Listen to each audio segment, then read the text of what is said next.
High school classes में आपका स्वागत है। तो वीडियो में हम डिस्कस करेंगे डायनामिक्स बुक का सिलेबस कि डायनामिक्स बुक्स में आपको क्या क्या करना चाहिए और क्या क्या छोड़ना चाहिए ताकि आप मिनिमम टाइम में कम एफर्ट्स में अच्छे से चीज़ों को समझ के अपने मार्क्स ऑब्टेन कर सको। सो डायनामिक्स में आपके पास दो यूनिट्स आपको देखने को मिलेंगी, यूनिट 1 और यूनिट 2। ठीक है, आपको पता है कि 4 क्वेश्चंस इसमें से होंगे, 4 क्वेश्चंस आपके पास इसमें से होंगे। तो यूनिट 1 में चैप्टर्स की बात करते हैं। सबसे पहले एक बेसिक चैप्टर है आपके पास, मोशन विद कांस्टेंट एक्सेलरेशन। कौन सा? Motion with constant acceleration. तो सबसे पहला चैप्टर ये है। सेकंड चैप्टर है motion with variable acceleration. Motion with variable acceleration. तो सेकंड चैप्टर आपके पास ये है। थर्ड चैप्टर है आपके पास Newton's law of motion. Newton's law of motion, ये थर्ड चैप्टर है आपके पास। और जो फोर्थ चैप्टर है वो आपके पास है simple harmonic motion. Simple harmonic motion. यहाँ पे एक चीज इंपॉर्टेंट है कि आपके पास ये सारे चैप्टर्स थोड़ा सा इंटर रिलेटेड है। जैसे न्यूटन्स लॉ, इन सब में बेसिक जो फॉर्मूलाज काम करते हैं वो आपके बेसिक जो v equal to u plus a t, जो आपने 9th क्लास में पढ़े होंगे इक्वेशन ऑफ मोशन में, वो फॉर्मूलाज काफी काम करेंगे। तो इजी चैप्टर्स है मेरे ओपिनियन में। आप ये वाली यूनिट पूरी कंप्लीट कीजिए। ये वाली यूनिट क्या करनी है आपको? कंप्लीट करनी है। क्या करनी है? कंप्लीट। तो यहाँ पे आप 3 क्वेश्चन अटेम्प्ट कर सकते हो आउट ऑफ 4 क्वेश्चन बहुत इजीली। और ये चैप्टर्स बहुत आसान है। इसमें कांस्टेंट एक्सेलरेशन की बात की गई है, इसमें वेरिएबल एक्सेलरेशन की बात की गई है, इसमें न्यूटन्स लॉ ऑफ मोशन के ऊपर जैसे ग्रेविटेशनल लॉ की बात की गई है, लिफ्ट के क्वेश्चंस आपको देखने को मिलेंगे एंड ऑल दैट। और सिंपल हार्मोनिक मोशन, ये आपको पता है कि जैसे सिंपल पेंडुलम जो मोशन ट्रेवल करता है वो, पर यहाँ पे हम रेक्टिलिनियर मोशन की बात करेंगे।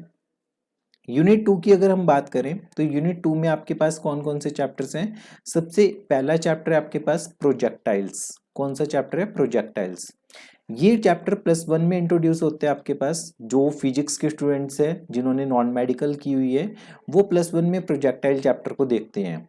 फिर प्रोजेक्टाइल को 2 पार्ट्स में डिवाइड कर रखा है, प्रोजेक्टाइल 1 और 2। तो ये थोड़ा सा कॉम्प्लेक्स होने वाला है उन बच्चों के लिए जिन्होंने साइंस नहीं की हुई। ठीक है। फिर आपके पास वर्क पावर एंड एनर्जी एक चैप्टर है, वर्क पावर एंड एनर्जी। ठीक है। और उसके बाद आपके पास एक चैप्टर है movement and impulse. Movement and impulse. ठीक है, मोमेंटम एंड इम्पल्स। और एक लास्ट चैप्टर आपको देखने को मिलेगा रिलेटिव मोशन। Relative motion. तो रिलेटिव वर्ड का मतलब होता है कि किसी के रिलेशन में या किसी के रिलेटिवली। जैसे ये लाइन लंबी है, किससे लंबी है?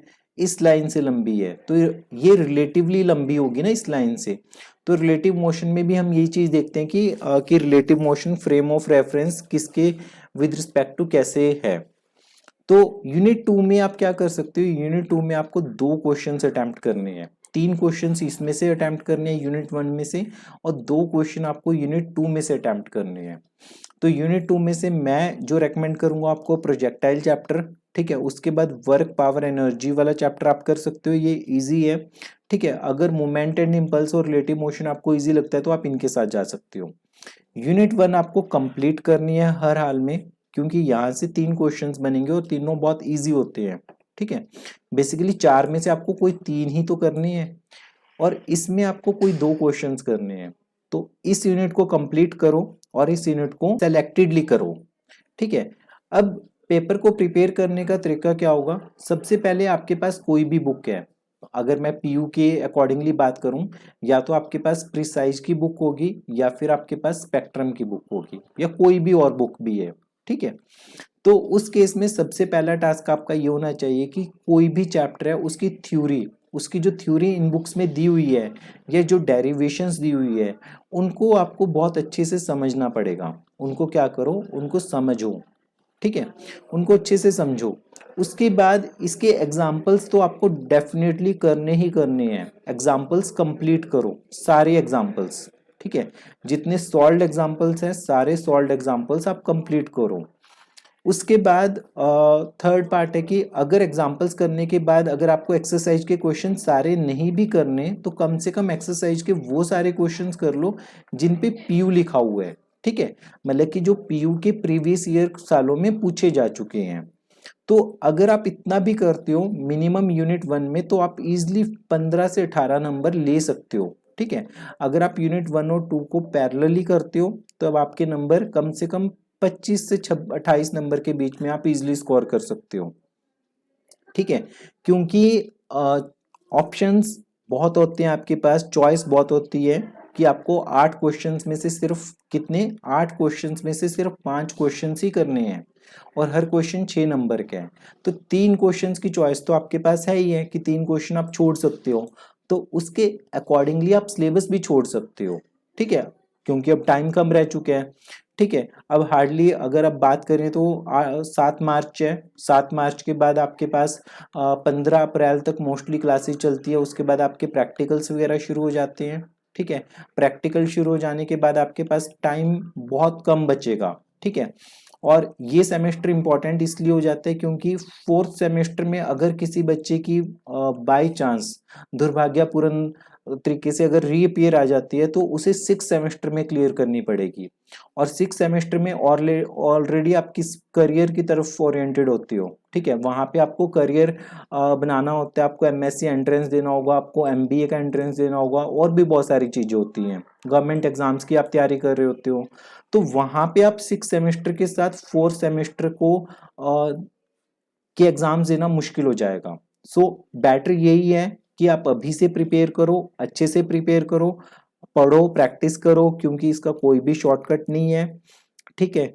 तो ये सारा आपके पास सिलेबस का ओवरव्यू था कि किस तरीके से आपको सिलेबस करना है, ठीक है। 4 में से 3 क्वेश्चन यहाँ से अटेम्प्ट करो, 4 में से 2 क्वेश्चन यहाँ से अटेम्प्ट करो, 2 भी नहीं 1.5 भी अटेम्प्ट हो जाते हैं तब भी आपके पास एक अच्छा स्कोर बन जाएगा।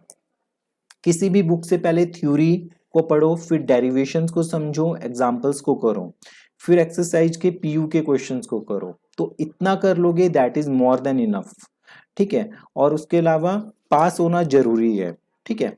फर्दर अगर आपको इसमें कोई भी डाउट्स होते हैं तो आप कांटेक्ट कर सकते हो इस नंबर पर 7009937180। और अगर आपकी रीपीयर है या अगर आप क्लासेस ज्वाइन करना चाहते हो बीएससी सेकंड 4 सेमेस्टर के लिए, एडवांस कैलकुलस के लिए, डायनामिक्स के लिए, या फिर डिफरेंशियल इक्वेशन के लिए, तब भी आप कांटेक्ट कर सकते हो इस नंबर के ऊपर। सो पढ़ते रहिए, प्रैक्टिस करते रहिए अभ्यास स्कूल क्लासेज के साथ।